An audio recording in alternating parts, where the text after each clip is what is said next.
Hər vaxtınız xeyir. Bu günlər mən sizə ibtidai sinif şagirdləri üçün nəzərdə tutulan məsələlərin izahını verəcəm. Əgər bu kimi izahlar sizə faydalıdırsa, kanala abunə olaraq bildirişləri aça bilərsiniz. Elə isə başlayaq ilk sualımızdan. 78 ədədini 13 vahid azaldıb, alınan ədədin üzərinə 26 əlavə etsək cəm neçə olar? Biz ilk öncə qaydanı yadımıza salaq. Vahid azdır deyir. Vahid azdır dedikdə nə edirdik uşaqlar? Çıxırdıq. Ona görə 78-dən çıxacam 13-ü. 8-dən 3 çıxdım, elədi 5. 7-dən 1 çıxdım, elədi 6. Elədi 65. Daha sonra aldığımız ədədin, yəni 65-in üzərinə 26 əlavə etsək. Əlavə etmək, yəni toplamaq deməkdir. 65 üzərinə gəlinsin 26. 5-in üzərinə 6 gəldim, 11, bir yadda. 6-nın üzərinə 2 gəldim, 8, bir yadda da oldu 9. Deməli, cəm neçə olar? 91. Doğru cavabımız olacaq 91. Sonra keçirik növbəti suala. Bir binadakı pəncərələrin sayı 17-nin 2 qatına bərabərdir. Pəncərələrin ümumi sayını tapın.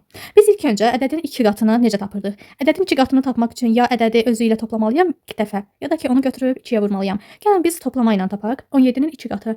17 üzərinə gəlinsin 17. 7-nin üzərinə 7 gəldim. 14, 4 yazıram bir yada. 1-in üzərinə 1 gəldim. 2, bir yada da artıb oldu 3. Elədi 34. İndi pəncərələrin ümumi sayını tapın. Cavab olacaq 34. Müəllimin yazdığı misalın cavabı 55-dir. Samir bu ədədi 27 vahid artırdı. O hansı cavab aldı? Mən bir misal yazmışam. Bu misalımın cavabı 55-ə bərabərdir. Daha sonra bu ədədi 27 vahid artırdım. Vahid çoxdur dedikdə nə edirdik? Üzərinə gəlirdik.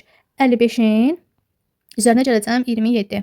7-nin üzərinə 5 gəldim. 12, 2 yazıram bir yadda. 5-in üzərinə 2, 7, bir yadda da artıb oldu 8. Deməli, hansı cavabı aldı? 82. 3-də doğru cavabımız olacaq 82. Sonra keçirik məsələ 4-ə. 45-dən sonra gələn ilk tək ədəd ədədi 17 vahid artırsaq neçə alınır? Biz ilk öncə yadımıza salaq görək tək ədədlərimizin sonu hansı rəqəmlərlə bitirdi? 1, 3, 5, 7, 9 rəqəmləri ilə bitməlidir. İndi 45-dən sonra gələn tək ədəd. 45-dən sonra gəlir 46. 46 tək deyil. Bizə tək lazımdır. 46 sonra gəldi 47. Aha, deməli 45-dən sonra gələn ilk tək ədədimiz oldu 47. 17 vahid artırsaq, vahid çoxdur dedikdə nə edirdik? Toplayırdıq. 47-nin üzərinə gələcəm 17. 7-nin üzərinə 7 gəldim. 14, 4 yazıram bir yadda. 4-ün üzərinə 1 gəldim. 5, bir yadda da artıb oldu 6. Deməli, cavabımız elədi 64. Sonra keçirik növbəti suala. Kitabxanada 26 nağıl, 28 şeir, 34 lətifə kitabı var. Kitabxanada cəmi neçə kitab var? Deməli, nağıl 26, üzərinə gəlinsin. Şeir 28, üzərinə gəlinsin 34. Üzərinə gəlinsin 34. İndi gəlin biz bunları ən asan şəkildə toplamaq üçün ən yaxın onluğa bərabər olanları toplayaq. Bir onluq yaradaq. İlk öncə 26 ilə 34-ün cəmini tapaq. Yazaq. 26 üzərinə gəlinsin 34. 4-ün üzərinə 6, 10, 0 yazıram bir yada. 3-ün üzərinə 2, 5, bir yada da artıq oldu 6. Deməli, bu ikisinin cavabı bizə 60-ı verdi. İndi 60-ın da üzərinə gələcəm 28-i. 0-ın üzərinə 8 gəldim 8, 6-ın üzərinə 2 gəldim 8. Deməli, kitabxanada cəmi neçə kitab oldu? 88 kitab. Sonra keçirik 88. Məsələ 6-ya. Şirniyyat mağazasında 38 tort. Bunun 2 qatından 5 vahid çox keks var. Mağazada cəmi neçə keks var? Bunun 2 qatı dedikdə 38 nəzərdə tutulur. Yəni tortun 2 qatından 38-in 2 qatını necə taparam? Ya 38-i vururam 2, ya da 38-in üzərinə 38 gəlirəm. Gəlin gələk.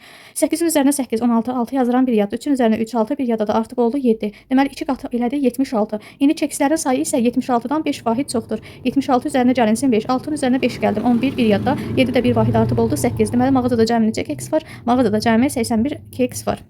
Sonra keçirik növbəti suala.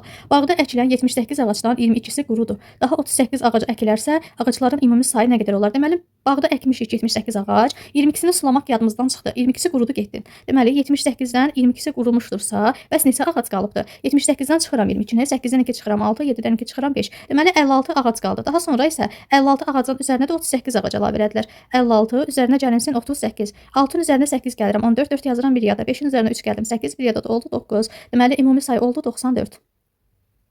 Sonra baxırıq növbəti sualımıza. 56 karandaşı olan Nurlan daha 18 karandaş aldı. Onun neçə karandaşı oldu? Baxın uşaqlar, sizin 56 karandaşınız var. Gedirsiniz mağazadan 18 karandaş da alırsınız. Sizin indi cəmi neçə karandaşınız oldu? Necə taparsınız? 56-nın üzərinə gələrsiniz 18-i. 6-nın üzərinə 8 gəlirəm, 14, 4 yazıram bir yada. 5-in üzərinə 1 gəlirəm 6, bir vahid artıb olur 7. Deməli, neçə karandaş oldu? 74.